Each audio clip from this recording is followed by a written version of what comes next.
Volta com Cidadania, um programa sobre cidadão e os seus direitos. Lembrando que você pode aí mandar sua perguntinha, sua sugestão através do nosso Facebook, programa Cidadania, o nosso Twitter, @CidadaniaTVC, e o nosso WhatsApp também, através do número 99905-9769. E dando continuidade aqui ao nosso programa, hoje o tema é o impeachment da nossa presidenta Dilma Rousseff. E como convidado aqui para debater conosco e com você aí de casa, nós convidamos o Dr. Marcos Araújo, ele que é advogado, mestre em Direito Constitucional e professor da UERN. Boa noite, professor Marcos Araújo, me permita falar assim. Seja muito bem-vindo ao nosso programa. Boa noite, querida Sheina, professor Eval, a Joyce. Em verdade, eu não sou professor de coisa nenhuma. Sempre será. Senhores telespectadores aqui deste programa, que já é líder em audiência, e de certeza é o único programa no Nordeste, eu acho, no Brasil, que discute didaticamente o direito para as pessoas que não têm formação jurídica e leva informações à sociedade. É um prazer estar aqui com vocês. Obrigada. Pois vamos começar, né? Marcos Araújo, que eu tenho o prazer de estar pela primeira vez no nosso programa. Ele foi convidado praticamente nos primeiros programas, mas a sua agenda realmente é muito lotada. E ele ontem, a partir do nosso convite relâmpago meu e do nosso querido Márcio Oliveira, que produz o programa, tendo em vista a urgência do caso que nós já mencionamos, foi ontem, no finalzinho ali da tarde para a noite, o professor Marcos Araújo se dispôs, ele que é um estudioso, eu vou dizer assim, do assunto no aspecto jurídico, mas principalmente também, ele é um conhecedor profundo da política brasileira e do que eu particularmente chamo de politicagem brasileira. Ele conhece muito bem esses dois aspectos. Por isso que ele é um dos maiores entendedores desse tema, porque o processo de impeachment é, ao mesmo tempo, jurídico e político. E nessa linha, professor Marco, eu pergunto, o impeachment, o que é esse impeachment do ponto de vista constitucional? Ele é um instrumento democrático, constitucional, há previsão legal para a sua existência no mundo jurídico, e fazendo esse viés que eu destaquei aí, se ele é jurídico, político, como é que ele é esse aspecto aí, professor Marcos Araújo? Bom, primeiro para informar que o impeachment nosso não é uma novidade. De jeito nenhum, todo mundo pensa que é algo da Carta de 88 e não é da Constituição de 88. Já existe desde a primeira Constituição, de 1824, depois uma lei de 1827, veio tratar do impeachment, e ele tem previsão constitucional no artigo 85 da vigente Constituição, mas é uma reprodução literal do que tinha na Constituição de 37 e na de 46. Hoje está regulado o processo por uma lei federal, a 1079/50, quer dizer, já é uma lei muito antiga, mas queria só dizer o seguinte, o nosso impeachment, e muita gente tem confundido, acha, doutor Eval e doutora Sheina, que o nosso impeachment é um processo de natureza penal.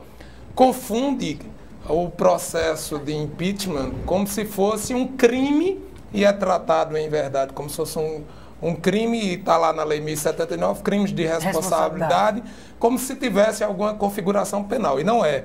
O impeachment e o processo de impeachment é um crime de natureza político-funcional. Então é política administrativa e não um crime de natureza penal. Primeiro a gente vai fazer a distinção. E é sabido que o nosso impeachment, as pessoas ficam esperando que haja uma configuração delituosa ou criminal com pena, e não precisa necessariamente disto, porque o impedimento previsto na Constituição e configurado na lei federal é um impedimento por infração cometida no exercício do cargo, que difere do crime penal comum. Que, em verdade, nós seguimos uma corrente americana. O impeachment, como todo mundo sabe, foi primeiro pelos ingleses, como uma moção de desconfiança da Câmara Baixa em relação à Câmara dos Lordes, que era a Câmara Alta, que até 2009 a Câmara dos Lordes era como funcionava, como tinha um departamento que era como se fosse a Suprema Corte inglesa. A Suprema Corte só foi criada em 2009. Pois muito bem, lá uma moção de desconfiança afastava o parlamento e afastava o primeiro-ministro da Inglaterra. Inglaterra.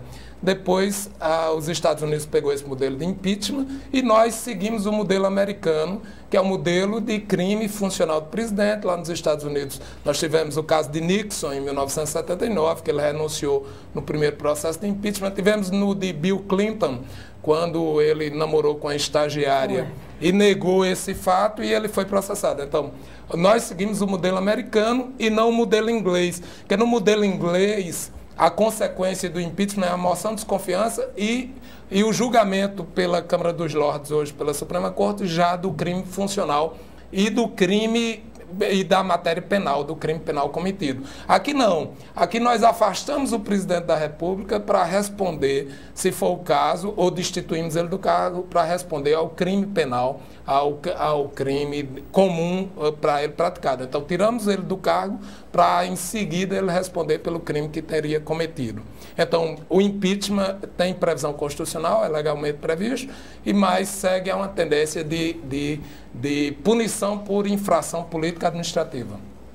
Doutor Marcos, eu queria assim, que o senhor falasse resumidamente como podem levar o que pode levar a um processo de impeachment. Na opinião do senhor, em uma análise superficial, nesse processo específico, há algum caso, algum vício de ilegalidade no modo como ele foi feito, como ele foi conduzido, de uma análise superficial, logicamente? Pois não. Porque a quantidade de fatos são muitos, né? São muitos. E agora nós estamos numa discussão, porque Eduardo Cunha, hoje, quando ele autorizou a leitura, iniciou, em verdade. Que é uma formalidade. É uma preliminar. Nós não temos um processo de impeachment ainda, porque o processo de impeachment só vai acontecer com a autorização, com a deliberação dos 2/3 da Câmara. Então, em verdade, nós temos um preliminar do processo. É o que eu chamo, não sei se você concorda, eu chamei o professor Márcio, nos vídeos que nós discutimos, é uma admissibilidade precária. Precária. Exatamente. E esse poder é muito assim, não vou dizer pessoal, mas é da atribuição do cargo. Por isso que diz, se você quiser ficar à vontade, esse momento onde ele levou até onde pôde essa decisão de aceitar puramente. Agora, formada a comissão, nós vamos ter outra etapa, não é isso? Que isso no direito penal comum existe juízo de prelibação na aceitação ou não da denúncia pelo juiz. Exato. Então, o que acontece é que a Câmara vai dizer se aceita ou não a denúncia. Se aceita a denúncia, pela maioria dos votos parlamentares, abre-se formalmente o processo de impeachment, que com afastamento... Os 2/3, né? Que dá 342 deputados. Com afastamento. Então, se existem fatos que estão enumerados.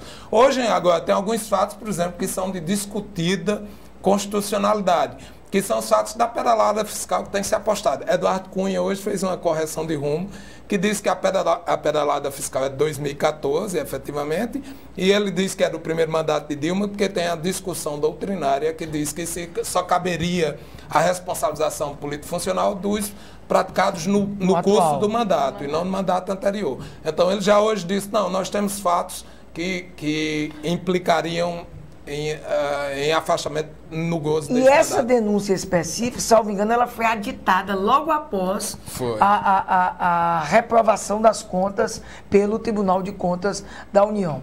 Então, professor Marcos, eu tenho uma pergunta aqui interessante, nós vamos dar prestígio à galera do Twitter, né? Se você vai perguntando aí, o programa é feito para você, uma pergunta interessante e na linha do que o senhor falou, e tem tudo a ver com o fato específico que fundamenta, quer dizer, os fatos específicos que fundamentam o recebimento dessa denúncia, que foi lida hoje, foi lida não só a peça, foi lida também a decisão inicial, já foi designada a quantidade de parlamentares de cada partido e até amanhã todos os partidos obrigatoriamente têm que indicar. A pergunta é do Egito Salvador, que participa no Twitter, ele pergunta o seguinte, ele diz que compreende que o Congresso, compreendendo, né, que o Congresso aprovou ontem o déficit de 2015, ou seja, chancelou o déficit de 119 bilhões, é correto manter a desaprovação de conta de 2014? E aí eu vou incrementar essa pergunta.